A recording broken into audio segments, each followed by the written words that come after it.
Hello tout le monde, aujourd'hui on se retrouve dans un nouveau tuto Fimo dans lequel je vais vous montrer comment réaliser ces biscuits au chocolat. J'espère que ça va vous plaire et je vous laisse avec la suite.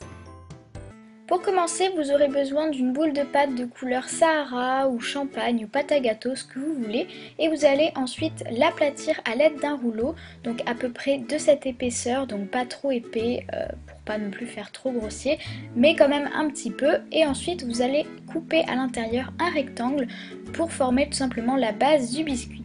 A l'aide d'une aiguille ou d'un dotting tool, on va venir faire un espèce de cadre sur le biscuit, donc on va le tracer sur les contours. Puis ensuite, à l'aide d'un outil, vous pouvez également utiliser une aiguille ou un cure-dent, on va faire des repères sur les angles comme vous pouvez le voir sur la vidéo.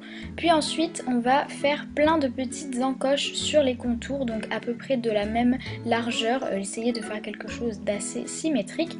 Et voilà, vous allez faire ça sur tout le contour du biscuit. Ensuite, à l'aide du même outil ou des outils que vous avez, moi j'utilise cet outil rouge pendant toute la vidéo, mais si vous ne l'avez pas, une lame ou un couteau suffit. On va tout simplement arrondir chaque rectangle en fait qu'il y a sur les bords, chaque petit carré.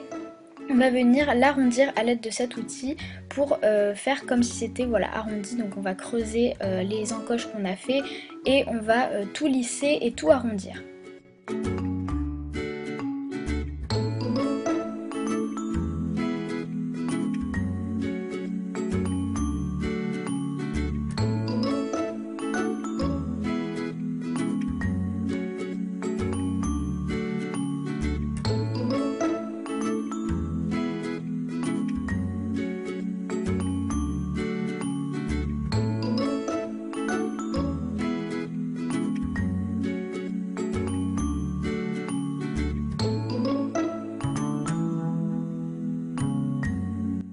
Ensuite, avec une brosse à dents, on va venir donner de la texture. Donc pour ça, il vous suffit tout simplement de tapoter uniquement sur les bords. Il n'y a pas vraiment besoin de faire au centre du biscuit puisque ce sera par la suite caché.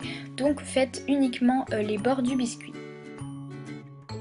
Ensuite, on va utiliser des pastels secs, donc ocre et un petit peu de terre de sienne brûlée pour colorer les bords du biscuit. Donc pareil que pour la texture, c'est pas utile de faire le milieu.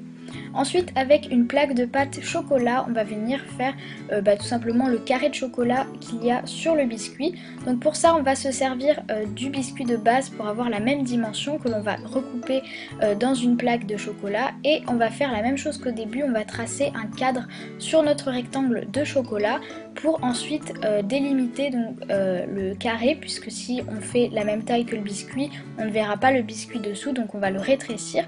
Et pour ça, à l'aide d'une lame, vous allez couper les bords à partir des repères qu'on a tracés, mais vous allez les couper en biais. Faites attention de ne pas les couper droit. Si vous voulez quelque chose de plus réaliste, je vous conseille de le faire comme moi, de les couper en biais.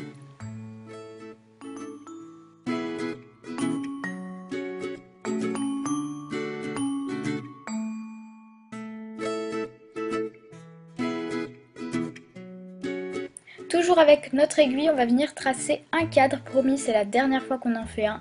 Et c'est tout simplement cette fois-ci pour délimiter la zone que l'on va creuser à l'aide d'un dotting tool.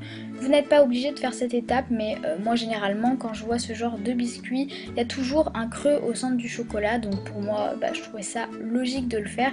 Mais voilà, c'est pas du tout obligé. Donc pour ça, j'ai utilisé un dotting tool assez gros et j'ai tout simplement creusé la pâte. Mais faites très attention si vous faites cette étape de ne pas déformer le chocolat. Donc allez-y doucement. Et ensuite, si jamais vous commencez à déformer la pâte, utilisez votre lame ou votre couteau pour aplatir les bords et avoir une forme qui reste rectangulaire.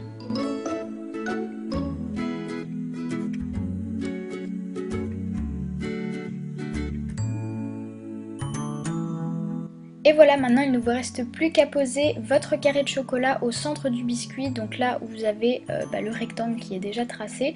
Et voilà, donc vous avez votre biscuit au chocolat qui est maintenant terminé. Pour le petit détail supplémentaire qui est totalement facultatif, vous pouvez également faire un effet croquet dans le biscuit, donc c'est voilà, totalement optionnel. Personnellement, j'ai décidé d'utiliser un emporte-pièce fleur, mais il y a plein d'autres techniques pour faire l'effet croquet. Et ensuite, si vous voulez quelque chose d'un peu plus réaliste, n'oubliez pas de faire la texture à l'intérieur du biscuit à l'aide de votre aiguille. Donc vous faites des petits ronds, vous arrachez la pâte. Et donc voilà pour ce tuto, j'espère qu'il vous aura plu. N'hésitez pas à me donner votre avis dans les commentaires. Et sur ce, je vous dis à la prochaine. Bye tout le monde!